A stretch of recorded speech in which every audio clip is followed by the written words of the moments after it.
You heard the sermon, and you listened to the readings, you sang the songs, you were there on Sunday morning, but there's always more to explore. Welcome to After the Blessing, where each week we're going to go deeper into the scripture and the sermon and the message that we heard on Sunday morning at Hope Lutheran Church in Manhattan, Kansas, and we're going to be thinking and talking about the questions you might have had, but didn't have the chance to ask. And so with that, let's dive into today's episode. This Romans has me... Yeah? All over the place? I don't know if it's how it's written or what, but man, and I think, was it the last part of it? What if I just read it all the way through? Okay. And then if there's something that jumps out so we can find it together, we can start that way then. What then shall we say that Abraham, our forefather, according to the flesh, discovered in this matter? If, in fact, Abraham was justified by works, he had something to boast about, but not before God. What does Scripture say? Abraham believed God, and it was credited to him as righteousness. Now, to the one who works, wages are not credited as a gift, but as an obligation. However, to the one who does not work, but trusts God, who justifies the ungodly, their faith is credited as righteousness. It was not through the law that Abraham and his offspring received the promise that he would be heir of the world, but through the righteousness that comes by faith. For if those who depend on the law are heirs, faith means nothing, and the promise is worthless, because the law brings wrath. And where there is no law, there is no transgression. Therefore, the promise comes by faith, so that it may be by grace, and may be guaranteed to all Abraham's offspring. Not only to those who are of the law, but also to those who have the faith of Abraham. He is the father of us all. As it is written, I have made you a father of many nations. He is our father in the sight of God, in whom he believed, the God who gives life to the dead and calls into being the things that were not. So in that, it's hard for me to grasp everything with faith and righteousness and grace and all and promise and but God, however, to one who does not work but trusts God who justifies the ungodly. So I guess what do we mean there? What does the writer mean about the ungodly? Who justifies the ungodly? Yeah, I mean, I guess I would just think like the not perfect people. Just a sinner. A sinner. Yeah, it's another way to talk about a sinner. Yeah, yeah, and opposite, contrary to the one who works. So like the one who's striving really hard, doing all the right things, following the law really, really well. Someone like Paul, who's doing all the works, looks like the most godly person. Or Saul. Yeah, before he became Paul. Looks like the most godly person. And yet, what does it say here? That isn't what saves you. What saves you, ungodly people, which is all of us, is faith in God and his promise. So like the ungodly are the people who you don't expect to be saved. The sinners, the imperfect people. So then in verse 4, now the one who works, wages are not credited as a gift, but as an obligation. That's because he earned those. Mm-hmm. So the employer is obligated to pay it because he worked for that and earned it. Mm-hmm. So what is being said there about earning anything through works, though? I guess it's saying it's not like that, right? Right. Now the one who works...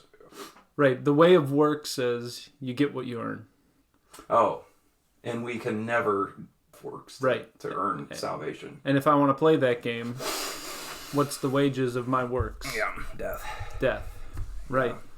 And then the flip side, verse 5 of that is the way of faith. Right? So you have the way of faith on one hand, and then you have the way of works on the other. Which one is the one that's going to save you? The way of faith. Right. Because it's the way of faith connects you to what Jesus has already earned for. The righteousness that's credited to you, put in your account. So then on 14, for if those who depend on the law are heirs, faith means nothing, and the promise is worthless because they can't do it because the law brings wrath. Right. Well, and like that's saying, so if those who depend on the law are heirs, faith means nothing, and the promise is worthless. Really, what that's getting at is if it's all about works in the law. Like, then what's the point of faith? And we don't need Jesus then. Right, anyway. Exactly. Yeah. Mm-hmm. But the law brings wrath. And then Well, that's a whole nother conversation, really, is like, what is the primary purpose of the law? Is a good thing to have straight. Yeah, I don't know. I mean, yeah. Well, yeah, and I think this is where I wouldn't say Lutherans are unique, but Lutherans are pretty clear on it.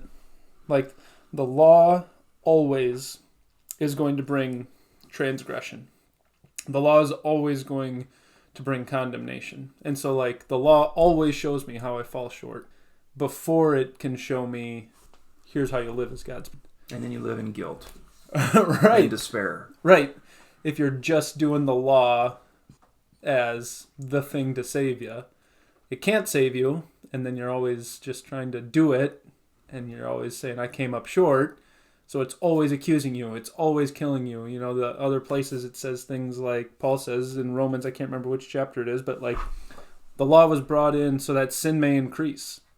Like, the law is actually meant to highlight even more the depth of my sin, but what's the purpose of it? To also highlight how great Jesus' love is for me. Right. And then I can use the law as like a guide in my life, but first it has to kill me. More of a moral guide.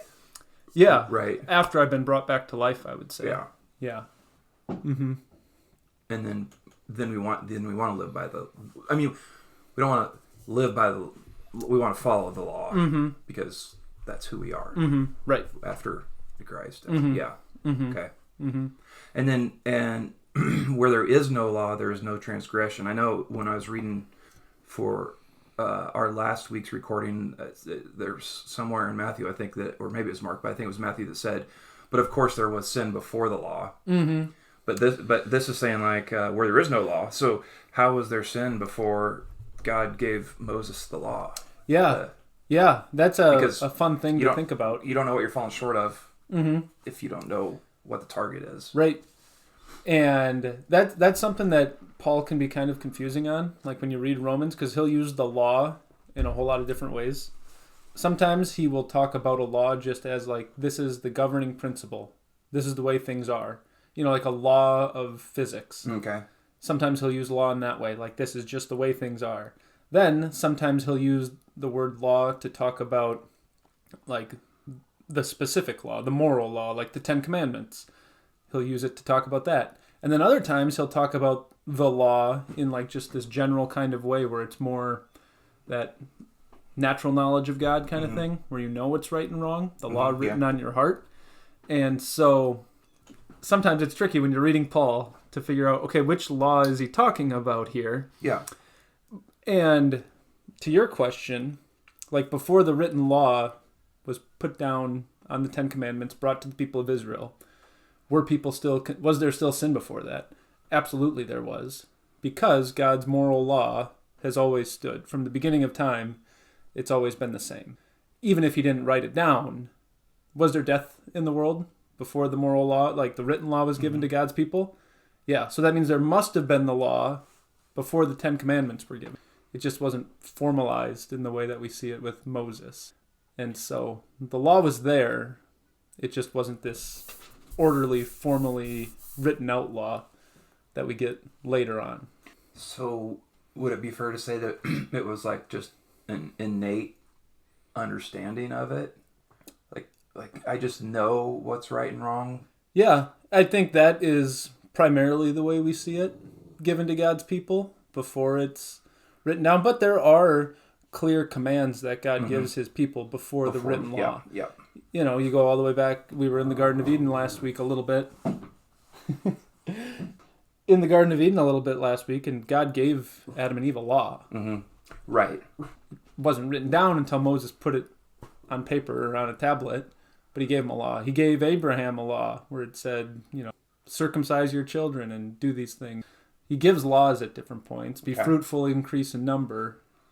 Different laws, but they're not the written law yet. Okay. Yeah. That helps with that. That helps with that a lot. Like even on Sunday when you read through that, I was like, man, I'm spinning on this. With Romans is kind of like that for me a little bit. Yeah. No, I feel like Paul does a lot of like turning of phrases. I feel like in Romans, where he says something and you really have to, it's hard on a Sunday when I'm just reading it Mm-hmm. to be like, I want to chew on that for a second, Right. and then you're moving on to the next thing. Right.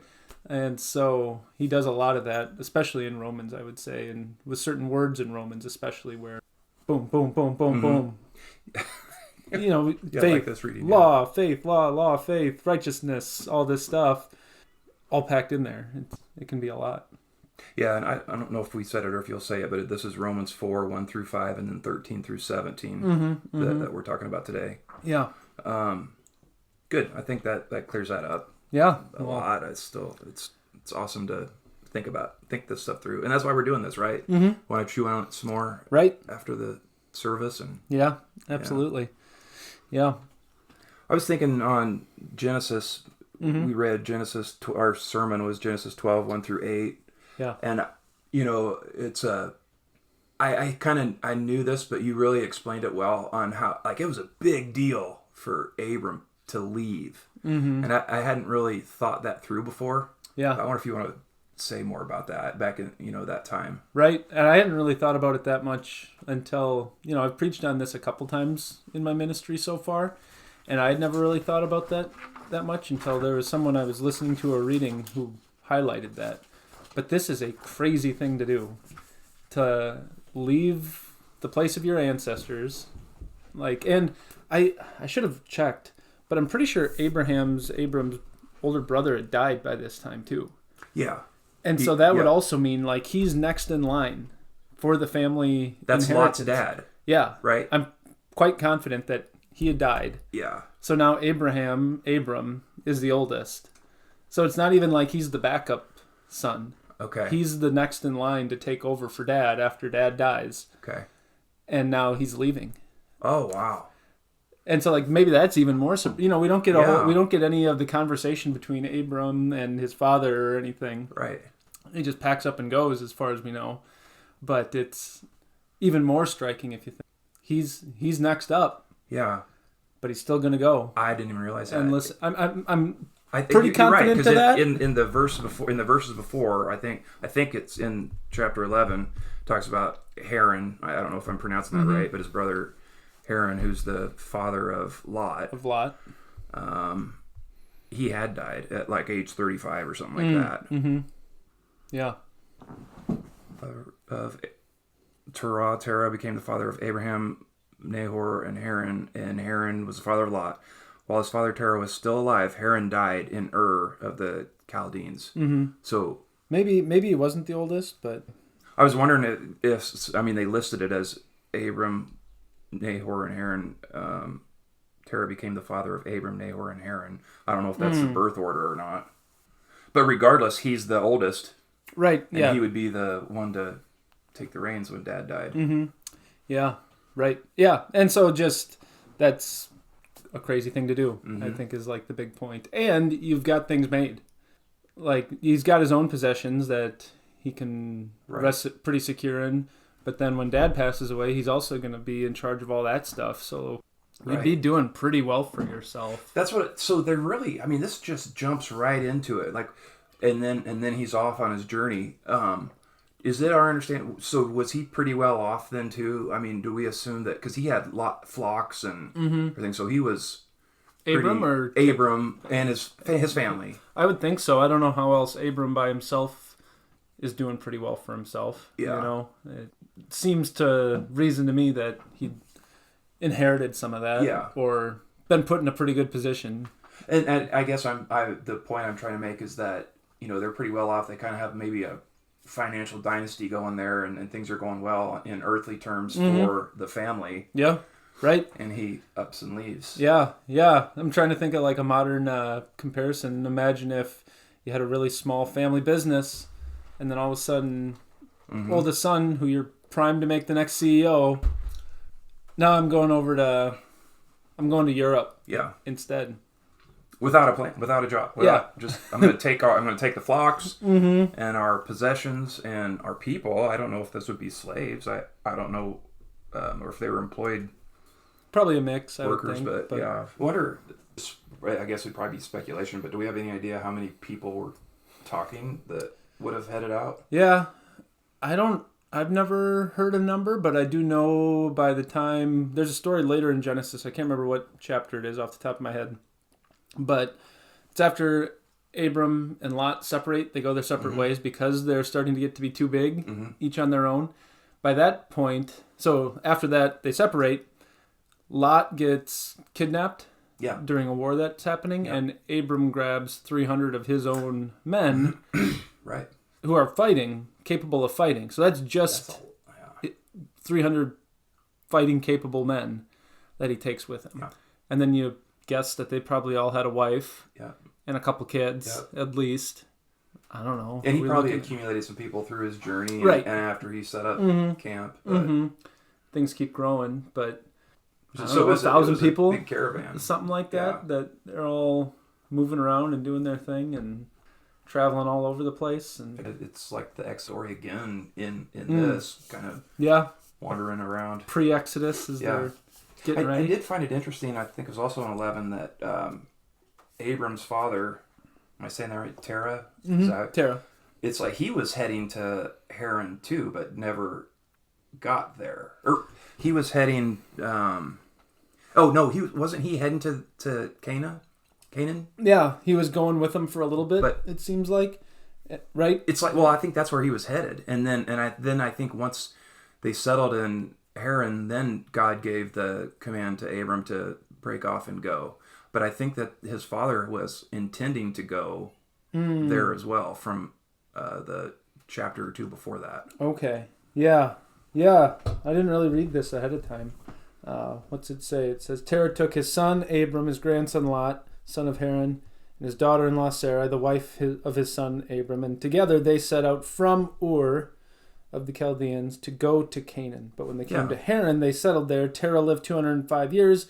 He died in Haran. So they were already kind of moving.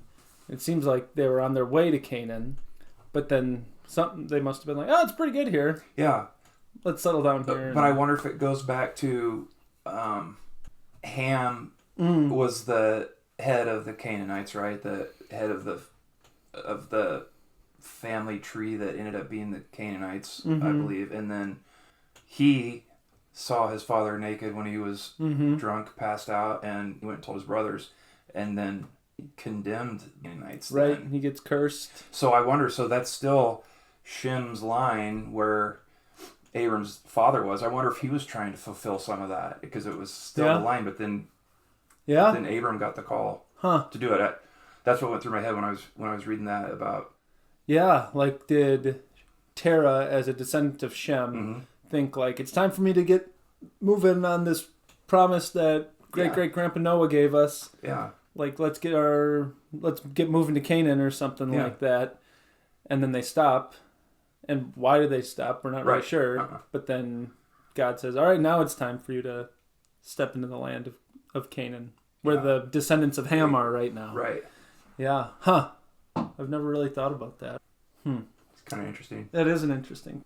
I don't think I've ever thought about connecting that episode with Noah to what's happening right Again, here. I don't take credit for that. Christy said, look into that for your podcast. Okay. She was like, so yeah, because that's something that I written down. I said, so where are we talking about geographically with the story? So it's cool to see that on the map coming from. So Babylon that was in Iraq. Yeah. Today's Iraq. Yeah. And then so he kind of traveled up maybe through northwest out of Iraq and Babylon, and then after Haran, when he got God's call, he started heading south into what is now Israel. Right. Yeah. Yeah.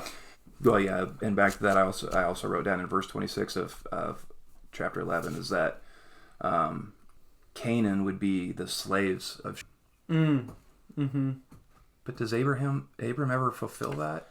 Now we're talking past where our sermon stopped. But I don't know if he ever makes slaves of the Canaanites, but when the Israelites come back, 500 years later after the Exodus, they do take a bunch of Canaanites as slaves. Yeah, they fight then, right? Yeah, when they come back after Moses dies and Joshua takes over, they take a lot of the people as slaves. Yeah, takes a long time to fulfill it, but right.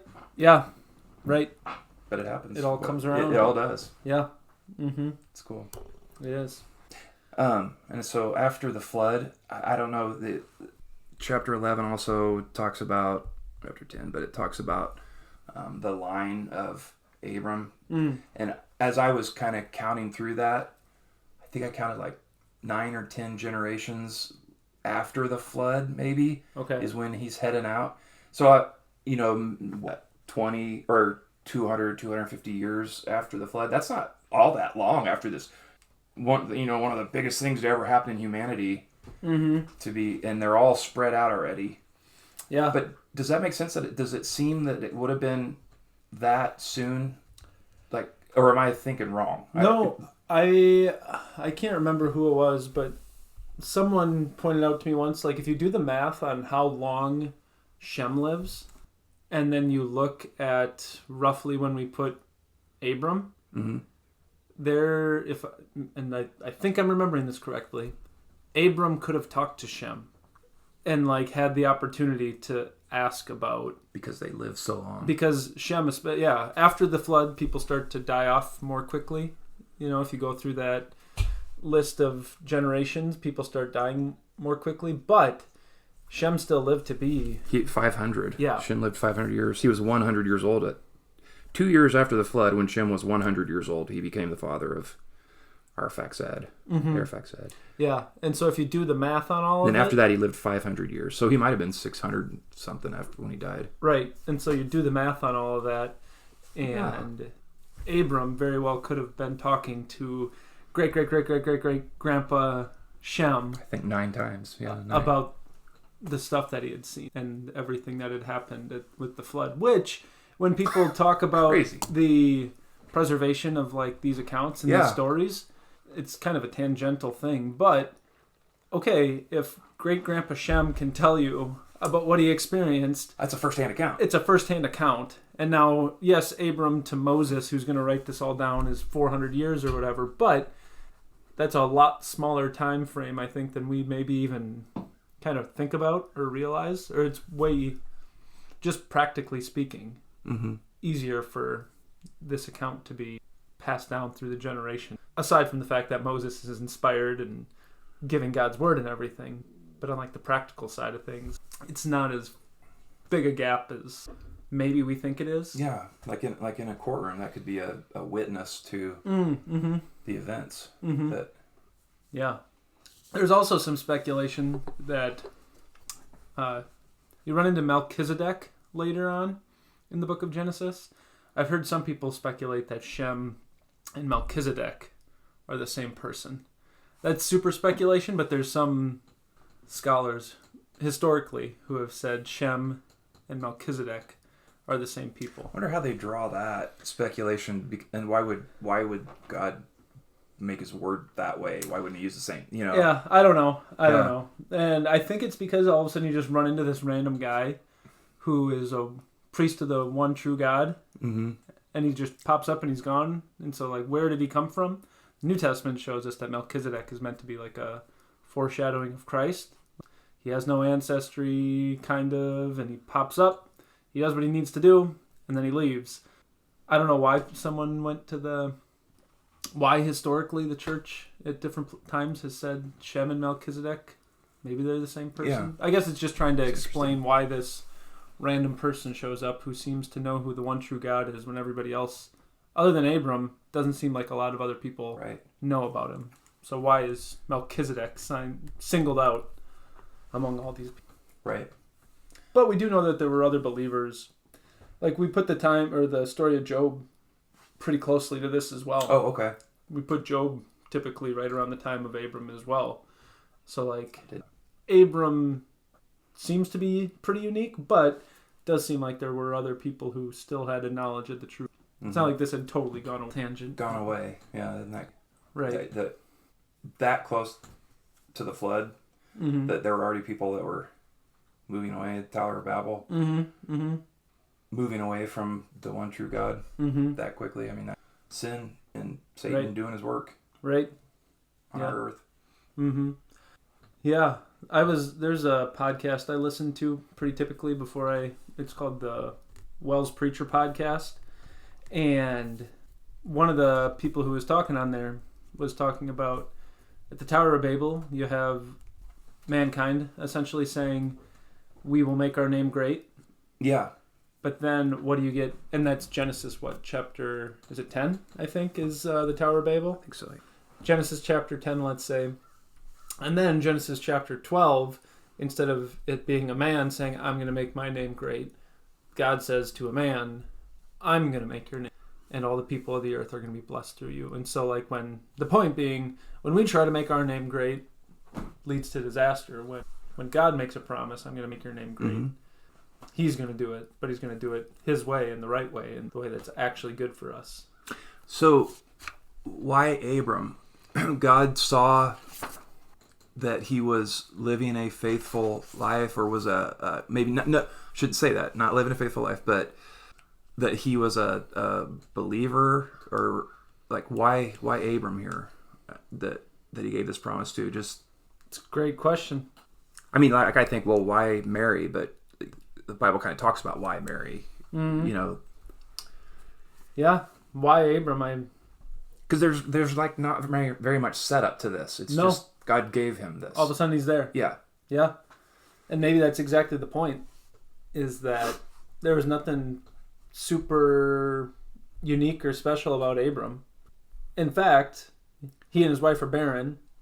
There's no reason that they should be the ones to get picked. You should pick someone who's young and already got a bunch of kids and has financially speaking, Abram's doing great. Yeah. But as far as continuing on a family, he's not. And as far as, other places say that Haran and Ur, these places where Abram was before this, were places full of idol worship and false religion and like polytheism. And so God picks this guy and his wife who don't seem to be able to have children from a maybe polytheistic background. And he says, these are the ones that I'm going to take. So why? To show that it's from God and not from people. Yeah. Although, I have to think that Abram still had to be a man of faith right. to even know that, to get this message and to follow it, even in that time. Right. Like, yeah, and I'm not saying that Abram had no faith or didn't know anything of the one true God. I am saying he's living in a situation where it'd be very easy for him to commingle other religious traditions, this one. And so God calls him out of that. So it's not even a threat anymore. Yeah. I mean, it's still a threat because he's sinful, but right. It's not a threat. That's why people of Israel have all their rules about being separate from other people, because God's calling them to something different, because He needs to use them. He wants to use them to bring about the birth of one specific child. There you go. We brought Christ into it. That's when Eric and I were young. I don't even know if I think we had by then, but we were in a new town, and we hadn't found a church yet, and we were visiting, and we were sitting there during the sermon, and 15 minutes in or whatever, a man in front of us stands up. I don't know if I've ever told you this story. He stands up, and the pastor keeps preaching. Big guy standing there. And after a minute or so, the pastor kind of stops and says, "Can I help you?" And he goes, and this is 15 or 20 minutes in the sermon. He goes, "I just wonder when you're ever going to talk about Christ in the sermon." And it could have been something like this, how do you, it could have been this message of Abram having faith and following God's word, but then you bring Christ into it, to get that message out in the sermon. And I noticed that you did it, but I actually was thinking about that on Sunday, like how do you bring Christ into this, into this particular sermon? Yeah. And you just did it. I mean, you follow the line, and there he is. Yeah. Well, I'm glad I got there. That was awkward. That was an awkward situation. And then the guy sat down, and again the pastor said something like, "Well, we're getting there." And the guy sat down, and about 5 minutes later, it hadn't yet, and he got up, and he and his family left. Oh wow. Yeah. Huh. And we didn't go back to that church. That was the first time we were there, and the last time we were there. Yeah. It was a Lutheran church, but interesting. Yeah. Well, I guess. Have you had that happen yet? I have not had that happen yet. No. It was literally the pew in front of us. Yeah. As visitors. Wow. I mean, I guess credit to that guy for knowing what he needed to hear that day. Yeah. I maybe would have done it a little differently if I were the one in the pew, but I don't know. Wow. Yeah, it was awkward. That would be. But that is the point. That's right. That's. I mean, he had a good point. Mm-hmm. Mm-hmm. Right. If it never got there, that's right. Definitely a problem. And yeah, that is a tricky thing when you. One of the things that they always tell us is, and it makes total sense, as you're studying to be a pastor, is preach the text, which basically means like preach what's in front of you. Don't use this as an opportunity to something else. And so if you pick to preach on an Old Testament text, you got to preach the text, like what's in front of me.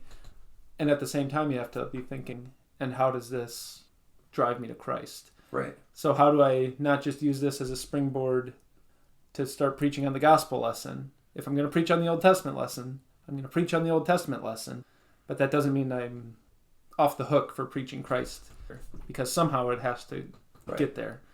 And there's I can't remember who it is. Charles Spurgeon, I think, is who it was. He's like he was a preacher in England in, I think, the 1800s. And I've never read any of his stuff, but I guess he's got a book on preaching, and he has said something like, you can always find a road to England, or to London, is like the analogy. In the same way that you can always find a road to London, you can always find a way to Christ. So even if the Christ doesn't say exactly this is talking about Jesus, there's a road you can get there. Yeah. And you might have to run through a forest, and you might have to hop over a stream. But one way or another, there is a way to get there. And so until you've gotten to that point, have you really mined this text for everything that it's worth? This one, it's... Yeah, I was going to say, so remind me again how we get there with this text. I mean, I would say I will bless those who bless you, and whoever curses you I will curse, and all peoples on earth will be blessed through you, through your descendants, Abram. How are all people on earth going to be blessed through descendants of Abram? I think there's only way that can happen is if there's a child who comes for all peoples of the earth. Yeah. That's what God does. He sends a child, descendant of Abram, who's going to bless all people. So I think that's how I got there. Yeah, I think that's right. Yeah. Because then the rest is a lot of just narrative about what's going on after Abram gets this call. He's just traveling around. Right. And it's interesting to me, you don't actually get any words from Abram in this whole thing. Oh, yeah. It's all just him hearing and moving. God's the only one who's saying. He speaks through his actions, but as far as literal words coming out of Abram's mouth. Talking in this this lesson. Yeah, I think the way that the story just kind of pops into, here's Abram, and here's God telling him to completely change what he does in life, and the rest is the story to Christ and to our salvation through that line. Yeah. Well, were there other things in any of the other stuff you looked at that you... I guess it's just still on this. So then again, earlier on, I will make you into a great nation. Is that okay? That's the Lord. And then again in verse 7, then during his travels, the Lord appeared to Abram and said, "To your offspring I will give this land." So he built an altar there to the Lord who had appeared to him. So I'd kind of forgotten that. There's some reassurance that you're traveling the right way. After who knows how the period of time between when he got that original message and this, and then he's back to tell him you're gonna inherit this land. Right. But I guess who is the Lord there? So we think of that as being Jesus, or am I thinking wrong? Yeah, so how does God manifest himself to people in an instance like this? Is that kind of what you're asking? Who's the Lord here? Yeah, so I mean the Lord, and the copy I have printed out, I'm guessing if you look in your NIV Bible that you have there in front of it, it's probably capital Lord. All the way through, yeah. Which is Yahweh, which is like that Old Testament name for God. What does it look like when he manifests himself to people in this way? That's a great question. I don't know. Is it a vision where, because there are other places where someone will fall asleep and they'll have a vision, Mm-hmm. and then God will come to them in this way. So what's like the nature of this appearance? I can't really say, but I do know when it's a pre-incarnate Christ, then it's usually called the angel of the Lord. Oh. So, Okay. like later on, again in the life of Abram, when 3 visitors come and say what's going to happen to Sodom and Gomorrah, Yeah. 2 of them seem to be normal angels, and then there's a third one who's the angel of the Lord. Okay. So that's pre-incarnate Christ. Okay. And then there's other places in the Old Testament where this angel of the Lord will appear.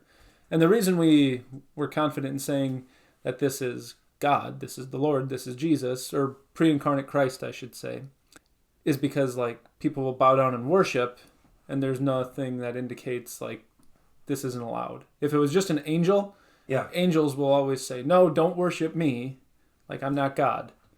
But when it's the angel of the Lord and people fall down and worship, there's nothing that indicate like this is wrong. Cool. Okay. So this just says the Lord. How this looks, or So this could be the Trinity manifested somehow. sure, it's somehow the I am God of the Old Testament making himself known to a human being. What does that look like? I can't say for certain, because usually he veils himself, like kind of holds back a little bit all the glory. So is it a vision? Is it something otherworldly? I don't know. Is this the same Lord that Moses? This is the same capital Lord. Yeah.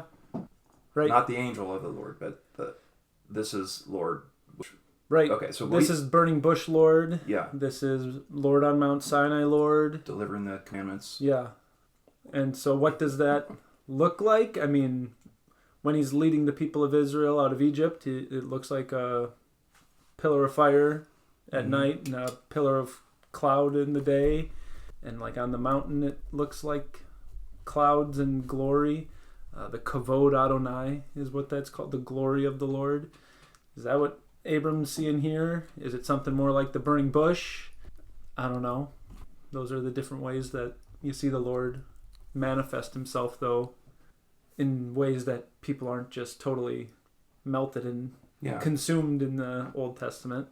And did I hear you say that when it's capitalized like this, that Yahweh also works there? Mm-hmm. See, I always thought that Yahweh was... I always thought that. Okay. So, you tell me again, you said when it's written as angel of the Lord, we believe that to be the pre-incarnate Jesus when it says angel of the Lord. Yeah, pre-incarnate. And just to get real technical on you, I say pre-incarnate Christ, just because Jesus is the man who's born in Bethlehem around 6 BC. Okay. And until that point, the Son of God does not have like a physical body, a human body. He takes on flesh. And so that's why I say pre-incarnate Christ, just because that's a little bit different than saying Jesus. That makes sense, yeah. And so I say pre-incarnate Christ. Okay. And like I don't think it's wrong if someone thinks Jesus thoughts then, or like that's what they use. But if you want to be like real nerdy technical about it, I think it's good to say pre-incarnate Christ. Yeah, no, I think that's good. Just because like that's the whole point of the incarnation. Yeah. Is that he finally does take on human flesh and become just like one of us. It's the spirit of what becomes Jesus. Yeah, when I've he heard takes on flesh. Chad Bird say it's like the Son of God trying on human clothes. When you see the angel of the Lord, it's the Son of God, pre-incarnate Christ, trying on human clothes, and then he's going to come and actually put it all the way on for himself when he's born as a 6-pound baby to a mother named Mary and a stepfather named Joseph in the town of Bethlehem. Oh, I'm glad we got there. I know like when Pastor Hirsch preaches, he talks about capital Lord. For whatever reason, the pre-incarnate Christ only. Well, and here's the tricky thing, is then when you get to the New Testament, and this is actually, I'm preaching on this weekend. You know, you asked last time if I know what I'm going to be preaching on, especially John's Gospel. What is it going to be? John chapter 4, the woman at the well. Okay. Mostly verses 4 through 26, But at the end of that account, Jesus says, I am. And like there's different points in John's gospel where Jesus will go out of his way to say, he'll say things like, before Abraham was, before Moses was, I am. So like Jesus very clearly says he is the I am God. And so like in that sense, yes, you could say like Jesus is Yahweh. He is Yahweh. But like how do we talk about it? That's where you start to talk like Trinity stuff and God the Father, God the Son, God the Holy Spirit. And it's like, how do you talk about all of these things in a way that can fit in my brain? And then at a certain point I just go, okay, it can't. I can't. Yeah. Like Jesus says he's the I am God, but I also know Jesus took on flesh. And so like, how do we talk about it? I talk about it as best as I can. And at a certain point I say, we have to say something, but I'm not going to say too much. Yeah. Kind of. We live through faith.